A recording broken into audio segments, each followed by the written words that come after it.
Pierre Mergalet, bonjour. Merci de nous rejoindre dans l'atelier culinaire de Meilleur du Chef. Bonjour. Que vas-tu nous proposer aujourd'hui? Alors aujourd'hui on va faire dame poulette. Donc c'est un petit montage, petit gâteau. Donc à base de demi-sphère en coque chocolat avec à l'intérieur une chantilly chocolat, chantilly vanille, des framboises fraîches et des fruits secs caramélisés. Donc c'est un dessert qui est axé plus sur la période de Pâques. Voilà, on va le finir, on va faire une décoration Pâques. Par quoi allons-nous commencer? Alors on va commencer par faire fondre le chocolat. Alors ici nous utilisons du chocolat en pistole, qui est du chocolat Saint-Domingue à 70% minimum de cacao.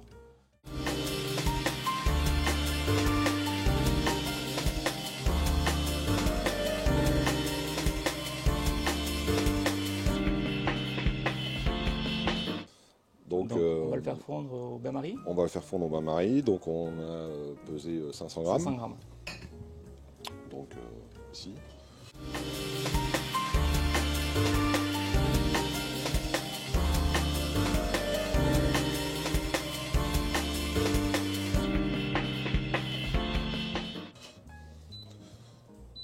Donc le bain-marie, il faut prendre soin de ne pas faire bouillir l'eau. Hein. On va garder la... Oui, juste le fond du récipient qui baigne dans l'eau. Voilà. Et une eau frémissante. Et une eau, on va dire, en dessous de frémissante. D'accord.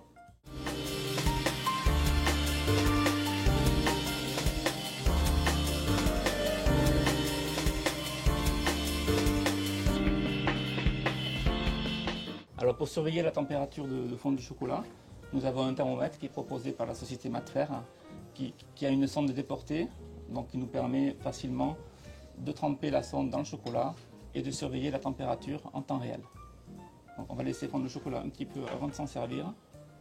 Autre technique de fonte, toujours la société Matfer nous propose le caloribac, qui est donc un bain-marie qui fonctionne avec une sonde qui permet de fondre et de maintenir à température le chocolat. Il peut également permettre de garder à température un potage, un nappage, un coulis. Pierre, le chocolat a atteint 50-55 degrés. Voilà, là il est à 50 degrés. Donc on va arrêter de le faire chauffer. Et maintenant, donc, on va le laisser tranquillement refroidir à 35 degrés. Dans 20 minutes se sont écoulées. Notre chocolat a légèrement refroidi. Sur le thermomètre, on peut se rendre compte qu'il a atteint la température, donc 35 degrés. Voilà, donc là il est à 35 degrés, donc la température idéale pour ajouter le beurre de cacao mi-cryo.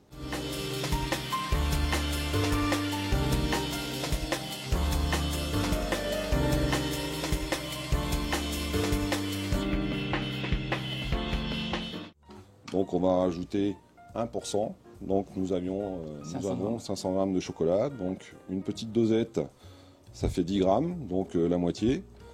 Pour être sûr d'avoir la moitié, en fait on prend le haut de la dosette et le bas, donc ça fait bien la moitié, donc 5 grammes.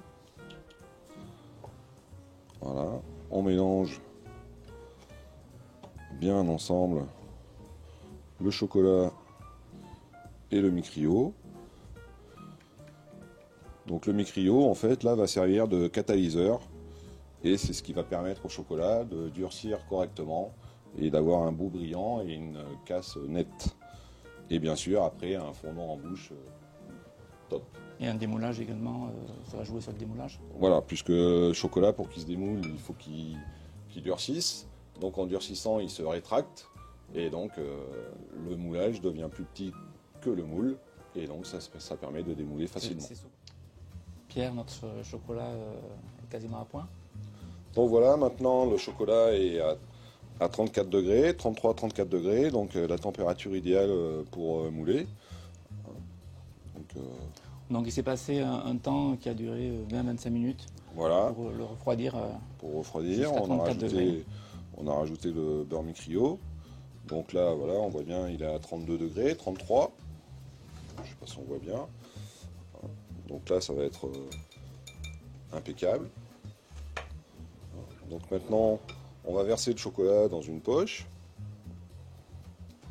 de façon à travailler proprement. Et surtout, Quand le chocolat est bien mou comme ça, on va pouvoir le corner facilement dans la poche. Et tout l'excédent qu'on ne se servira pas, il suffira simplement de le faire refroidir dans le frigo. Et après, ça se démoulera tout seul de la poche. D'accord. Et on pourra le réutiliser. Et on peut le réutiliser en faisant la même technique. Pour faire une cristallisation. Pour faire une cristallisation ou pour parfumer une chantilly ou une mousse au chocolat, oui, voilà. etc. Donc nous allons mouler le chocolat dans des moules en polycarbonate, qui sont des moules qui permettent d'obtenir une surface brillante et également un démoulage aisé. Bon, il est important que le chocolat soit tempéré également. Si le chocolat n'est pas tempéré, ça ne se démoulera pas.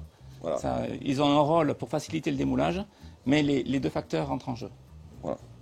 Donc le moule tempéré, donc on va remplir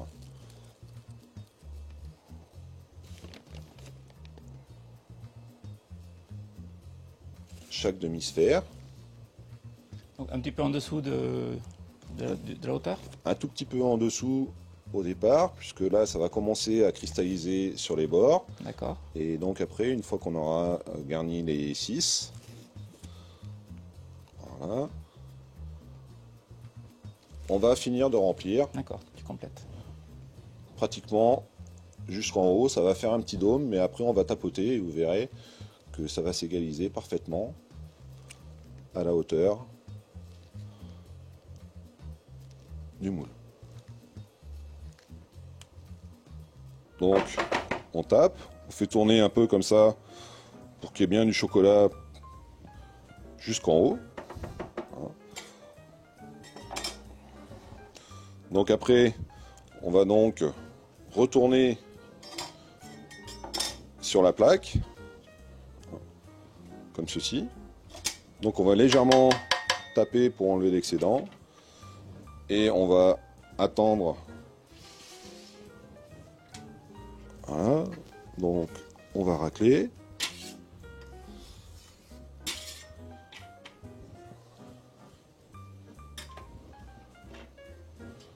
Comme ça. On repasse un coup de raclette. Et ceci, on le met dans le frigo. Dans le frigo.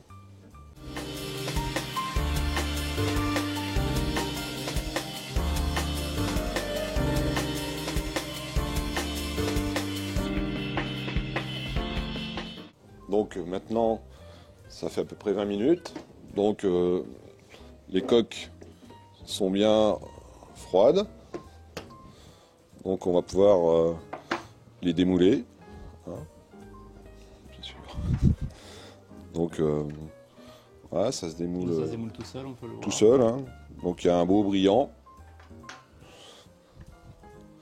Donc le phénomène qui s'est passé, c'est que le chocolat s'est rétracté. Donc voilà, le chocolat en durcissant se rétracte. Donc le moulage devient plus petit que le moule.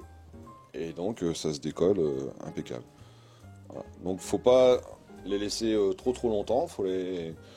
Dès qu'au bout de 20 minutes, vous essayez, si vous voyez que ça se démoule, vous les sortez. Il ne faut pas les laisser trop longtemps parce qu'après, à la sortie du frigo, il va y avoir un choc thermique, donc une légère couche d'humidité qui va se mettre sur la coque.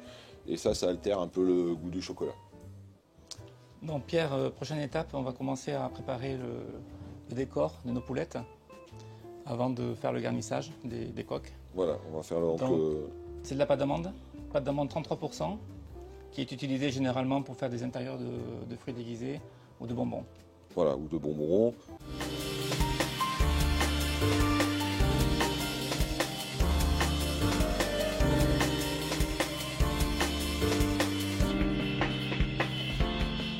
Donc 33%, ça veut dire qu'il y a 33% d'amandes dedans, donc c'est une pâte d'amande assez goûteuse et très fondante. Donc qui peut aussi éventuellement servir, oui, effectivement, à faire soit des fruits déguisés, soit des intérieurs de bonbons, et donc aussi à faire des décors pour gâteaux et petits gâteaux. Donc on va en prendre une partie qu'on va colorer en rouge, et une partie que l'on va colorer en jaune. Donc, on s'est équipé de gants en latex qui sont en vente également sur Meilleur du Chef, qui sont intitulés gants à tirer le sucre. Bon, le but c'est de ne pas se salir les mains parce que le colorant va nous donner des mains toutes rouges ou toutes jaunes. On peut le faire sans. Donc c'est un choix à faire. oui, tout à fait. Donc on va prendre la pâte d'amande, on va la mettre un peu en forme, on va faire un petit trou au milieu. On va prendre donc du colorant hydrosoluble. Donc hydrosoluble qui se dissout dans l'eau, qui est dissous dans de l'eau. Donc on en met un petit peu au milieu, on referme, voilà, comme ça. Et puis après on va mélanger donc de façon à ce que la pâte d'amande soit colorée de façon à avoir la couleur que l'on désire. Et donc après on peut ce qu'on appelle phraser. Donc avec la paume de la main. Ça sert à homogénéiser. Voilà, de façon à avoir une pâte d'amande bien lisse. Étape suivante, Pierre, le façonnage. Voilà, donc façonnage de la pâte d'amande. Donc on va réaliser les différents éléments qu'il nous faut pour décorer d'un poulette. Donc on va faire les pâtes, on va faire le bec et puis la crête. Donc pour faire les pâtes, on va prendre de la pâte d'amande jaune. On saupoudre légèrement le plan de travail pour éviter de sucre glace pour éviter que ça colle. Donc on prend un rouleau.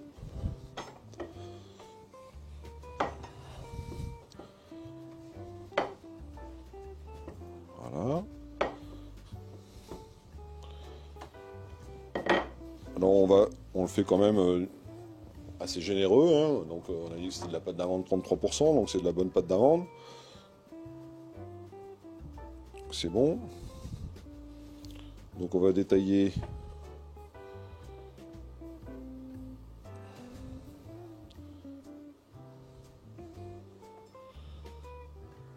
des carrés, enfin plus ou moins carrés on va dire. Donc la pâte d'amande, l'avantage c'est que on peut s'en resservir indéfiniment, hein. Donc les chutes peuvent nous resservir. Donc pour faire les pâtes, on détaille donc on met juste un petit triangle de chaque côté, comme ça. Donc il faut rester toujours dans un esprit ludique, hein. Genre dessin animé.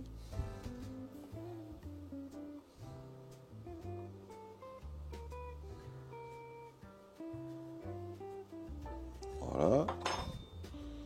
Donc là, on a nos 3 petites pâtes. Ça nous servira également de base à voilà. la poulette. C'est ce qui va permettre à la demi-sphère d'être stable, hein, surtout quand on va la garnir. Donc là, maintenant, on va faire les becs. Donc pour faire les becs, on allonge un petit boudin comme ça. Voilà. On coupe le bout. Après, on coupe en biais. Comme ça, on a déjà la forme du bec. Voilà. On n'a plus qu'à affiner. Voilà. Comme ceci. Faire un petit cône en fait. Voilà.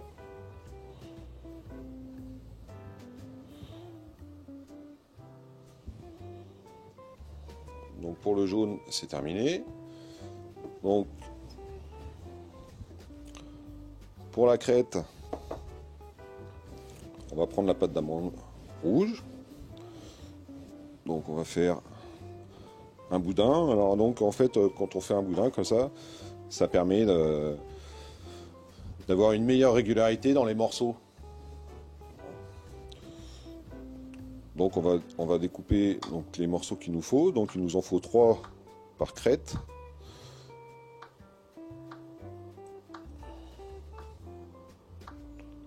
plus 2 pour mettre sous le bec. Par poulette. Par poulette, oui. Voilà. Donc là, on fait une boule et après, on ovalise. Donc ça, c'est très simple à faire, hein. Une boule et on ovalise.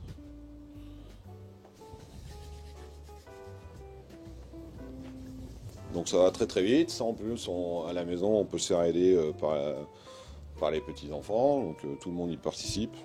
C'est assez sympatoche. Donc voilà, une fois que tous les éléments sont faits, donc on va les mettre de côté, sauf les pâtes qui vont nous permettre de stabiliser la demi-sphère. Très bien.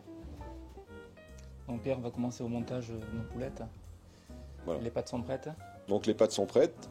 Donc on va prendre les demi-sphères que l'on va positionner au milieu sur les pâtes et on va bien appuyer au fond de façon à coller donc la demi-sphère sur la pâte d'amande. Donc vous pouvez éventuellement mettre un point de collage, mais personnellement la pâte d'amande va coller toute seule. la pâte d'amande va coller toute seule. Presser un petit peu. Il faut presser un petit Mais peu. pas trop fort pour pas casser la. Pas trop fort pour pas casser la demi-sphère. Et puis surtout après, donc avant consommation, il faudra les mettre au frigo. Au frigo, la pâte d'amande va s'humidifier un petit peu et donc va adhérer encore plus à la coque chocolat. D'accord. Donc maintenant nous allons réaliser la chantilly au chocolat Saint-Domingue. Voilà, donc chantilly chocolat. Donc on va faire fondre du chocolat Saint-Domingue à 50 degrés que l'on va mélanger avec de la crème fraîche à 4-6 degrés. Alors 100 g de chocolat Saint-Domingue pour 250 g de crème. Voilà. Crème froide. Hein. Crème très froide.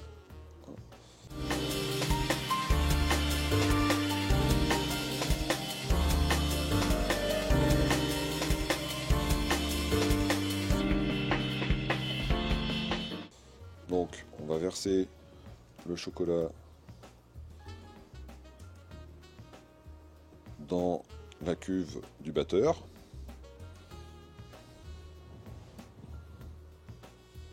Voilà. Et ensuite, Philippe, tu vas me verser la crème. Donc je vais mélanger d'une façon assez énergique, de façon à avoir un mélange bien homogène.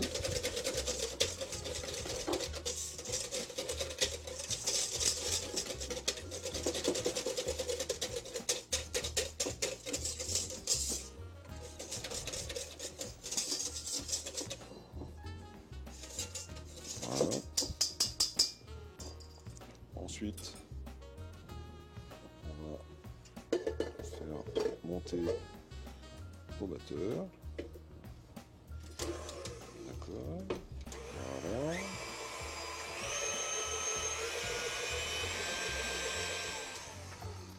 Ok. Donc là, voilà, on a une chantilly qui est légère. Donc ça a duré 2 minutes hein, en tout et pour tout, le fouettage. Oui. Donc il faut surtout pas insister sur le montage, hein, sinon on va déstructurer la crème. Et après on n'aurait plus ce produit lisse en bouche, on aurait quelque chose de plutôt granuleux. Hein. D'accord.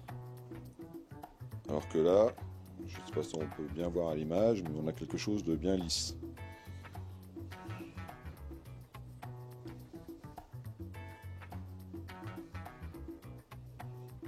On se rendra mieux compte quand on va remplir les sphères, la texture de la crème.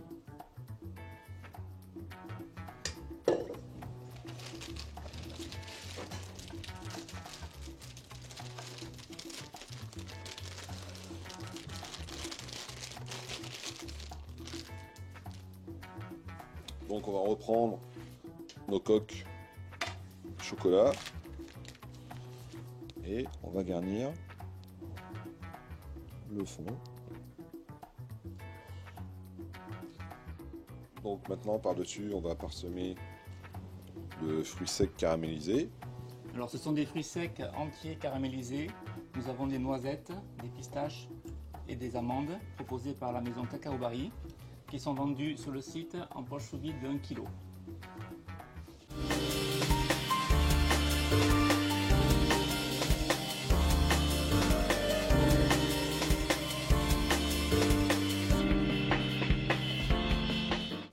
Donc on va en mettre 2 ou 3 de chaque par coque. Ça c'est sans trop charger, mais c'est au choix de...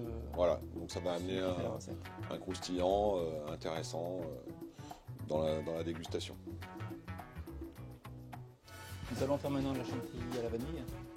Voilà, donc chantilly à la vanille, donc de la crème, 125 g, du sucre, 15 g et de la vanille. Un demi-bâton.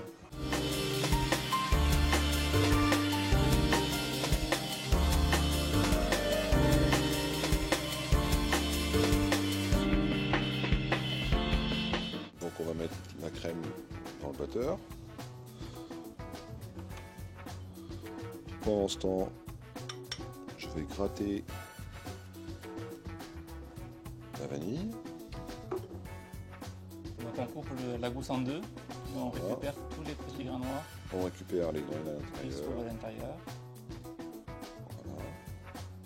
Poser. Hop. Voilà. On va mettre le sucre et on va mettre à tourner à la vitesse maximum.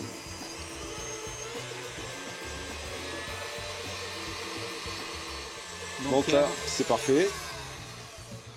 Donc la chantilly est montée. Et donc en fait, voilà, elle fait le bec d'oiseau. Donc il faut la monter très légère. Hein. Il faut l'arrêter avant que la matière grasse commence à se transformer en beurre. Ce qui est important, c'est d'avoir une crème à la base bien froide. Voilà, hein, bien froide. Même la cuve, on peut la mettre au frigo. Un récipient bien froid. Voilà. Pour encore plus de précautions, vous pouvez mettre aussi le sucre au frigo. Mais bon, en général, avec ce genre de matériel, ça monte quand même très très bien. Donc là, on a une belle chantilly avec la vanille à l'intérieur qui va nous donner un bon parfum.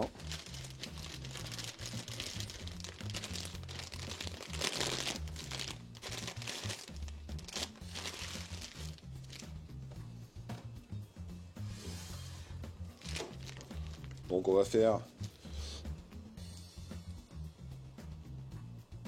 une rosace de chantilly.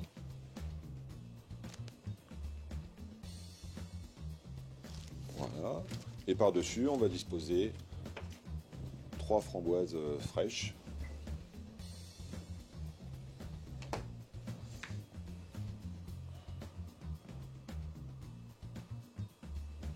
Voilà. Qui va nous donner ce petit côté acidulé et fruité au dessert.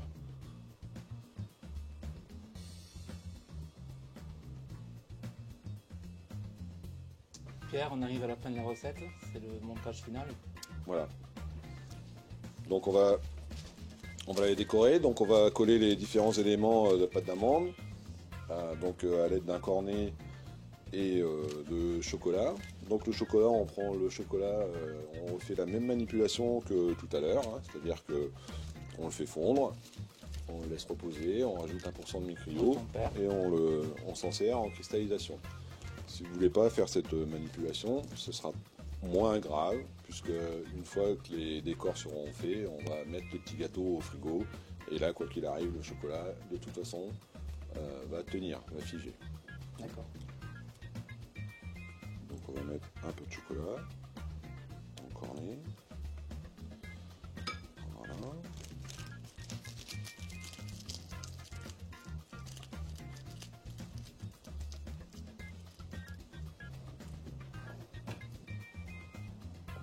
Extrémité.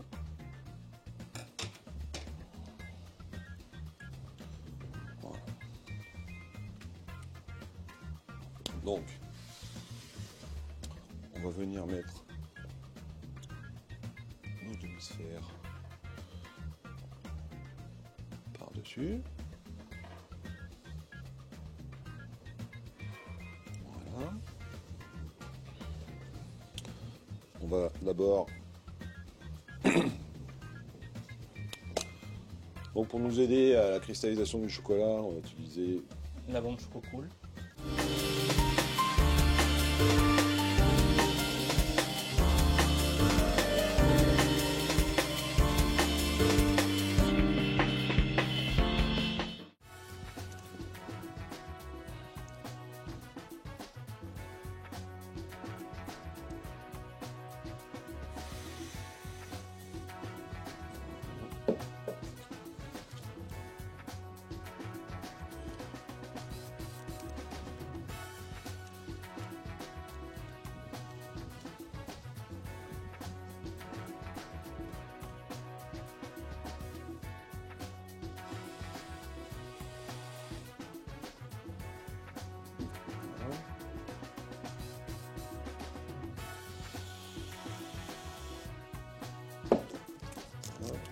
Ensuite,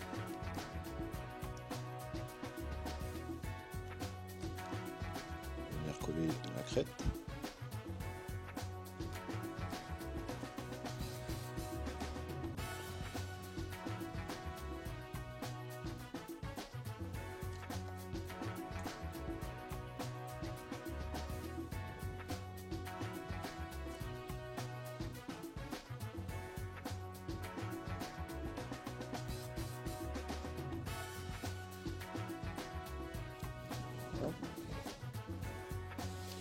Toujours pareil, on bloque le décor au Chococool.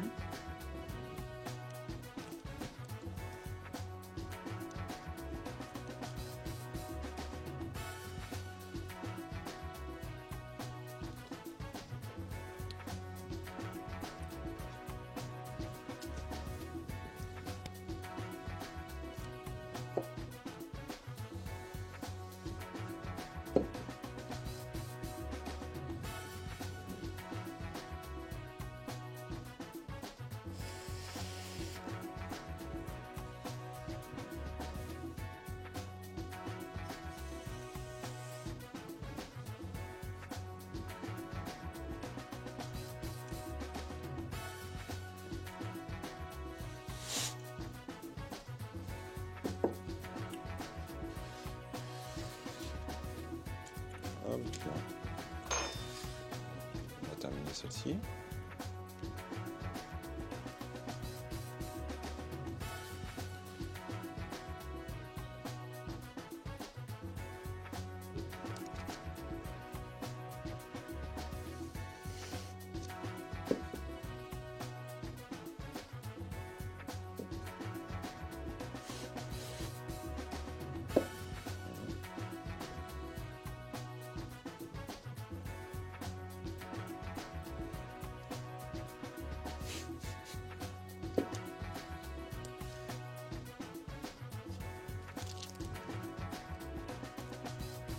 Donc ça c'est pareil.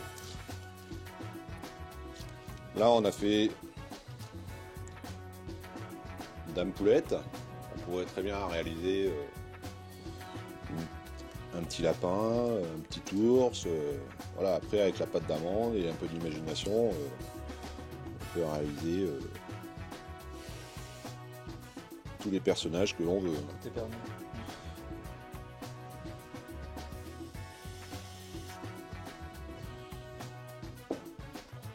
Donc ensuite on va mettre les yeux.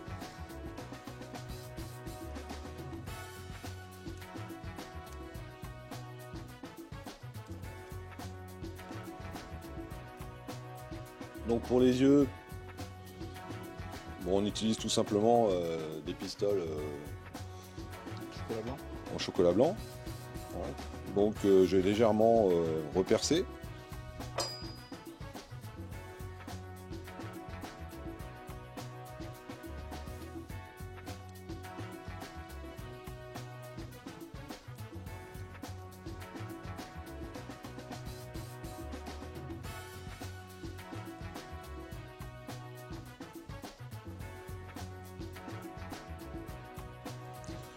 Voilà.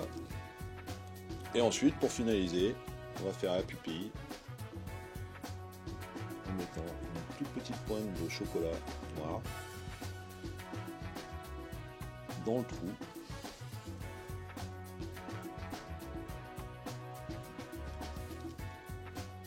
Voilà. Et donc là, vous avez vos petits desserts à présenter sur chaque assiette pour les fêtes de Pâques. Et aussi, voilà, on peut très bien imaginer un 4 heures d'enfants où vous préparez toutes les coques, le dessert, et vous leur donnez un peu de pâte d'amande colorée, et chaque enfant doit décorer son propre dessert, comme il l'entend. Voilà. Merci beaucoup Pierre pour cette recette, qui ravira certainement les petits comme les grands. À très bientôt. Merci. Merci beaucoup de ton aide, et merci à Meilleur du Chef.com.